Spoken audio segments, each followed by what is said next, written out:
हमारे देश में कई ऐसी जगहें हैं जिनके बारे में कई अनसुनी कहानियां हैं। इन कहानियों की वजह से उन जगहों को इतिहास से जोड़कर देखा जाता है।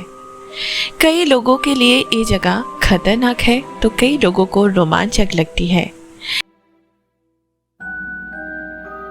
ऐसी ही जगह है आसिरगढ़ का किला, जिसे 5000 साल पहले की महाभारत से जोड़कर देखा जाता है। कई लोगों का मानना है कि श्री कृष्ण के श्राप की वजह से अश्वत्थामा यहाँ युगों युगों से भटक रहे हैं। आइए जानते हैं क्या है यहाँ का खास रहस्य। आसिरगढ़ किला बुरहानपुर से लगभग 20 किलोमीटर की दूरी पर उत्तर दिशा में सातपुरा पहाड़ियों के शिखर पर समुद्र स्तर से 750 फीट की ऊंचाई पर स्थित है। आसिरगढ़ के किले को लेके ना जाने कितने अफवाहें हैं। लोग कहते हैं ये किला सालों पहले की अभिशाप से जुड़े हैं। बुरहानपुर खांडवा से लगभग 80 किलोमीटर दूर है। यहाँ से बुरहानपुर तक जाने के लिए ट्रेन, बस या टैक्सी आसानी से मिल जाती है। आने का समय अक्टूबर से मार्च यहाँ पे घूमने आने का सबसे अच्छा समय है। क्या देखे? आसिरगढ़ के किले के अलावा आसपास कई ऐतिहासिक इमारतें हैं जिसे आप देख सकते हैं। आइए जानते हैं इस किले के जुड़ी सारी रहस्य को। क्यों ये किला सबसे दूर है? क्यों ये किले को अभिशाप से बांधा हुआ बोला जाता है? अफवाह है कि इस किले का संबंध महाभारत काल से है। इस किले का जो वर्तमान स्वरूप आप लोग देखते हो ये मुगल शासकों द्वारा दी गई है, लेकिन इस किले की स्थित शिव मंदिर और शिवलिंगा महाभारत काल की यानी 5000 साल पहले की पुरानी मानी जाती है।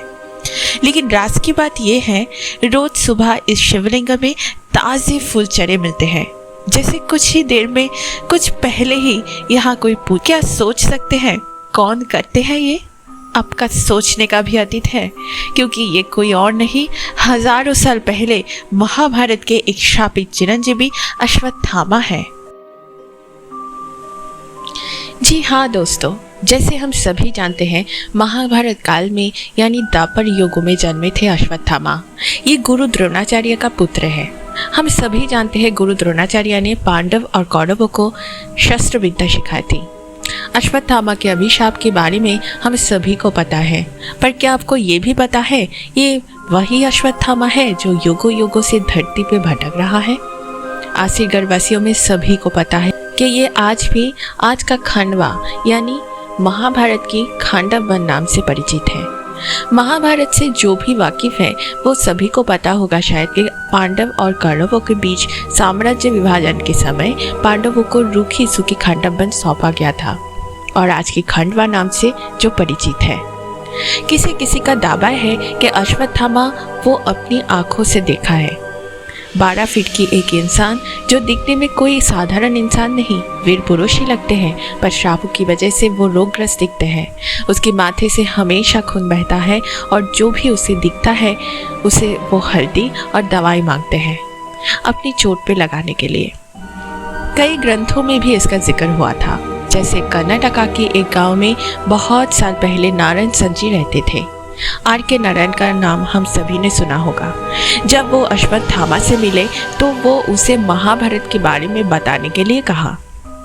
अश्वत्थामा उनके पास एक गीला कपड़ा रखते थे और शर्त दिया था कि जब तक ये कपड़ा सूख ना जाए उस वक्त तक हम कहानी सुनाएंगे, बाकी का कहानी अगले दिन सुनाऊंगा।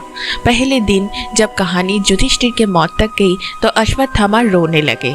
उस दिन नारायण जी अपने पत्नी को डर के सब कुछ रात को बोल दिया, तो अगले दिन अश्वत्थामा और नहीं दिखे और R.K. नारायण की महाभारत वहीं तक खत्म हो गया।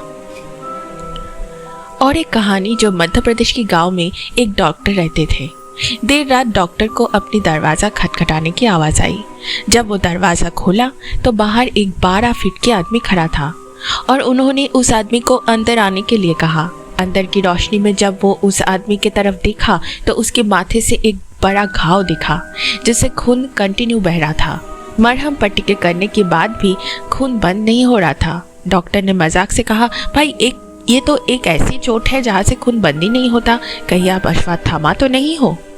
थोड़ी देर बाद जब दूसरा पट्टी लेने के लिए डॉक्टर पास के कमरे में गए तो उसी समय के अंदर अश्वत्थामा गायब हो गए। चौंकने की बात तो ये थी कि डॉक्टर जब दरवाजे के पास गया तो दरवाज़ा अंदर से बंद हुआ था। तो उस वक्त उन्होंने ये तय कर लिया कि ये जो भी था वो अश्वत्थामा ही था। तो आज का वीडियो यही था दोस्तों। अगर आपको ये वीडियो पसंद आई तो प्लीज़ लाइक एंड सब्सक्राइब कीजिए, और अगर ऐसे और भी कहानी आपको चाहिए और भी ऐसे सच आपको जानना है तो प्लीज़ मेरे वीडियो को अपने दोस्तों के साथ शेयर कीजिए, और जो भी अभी तक सब्सक्राइब नहीं किया तो प्लीज़ मेरे चैनल सब्सक्राइब कर लीजिए। आज के लिए थैंक यू और बहुत अच्छा रहिए।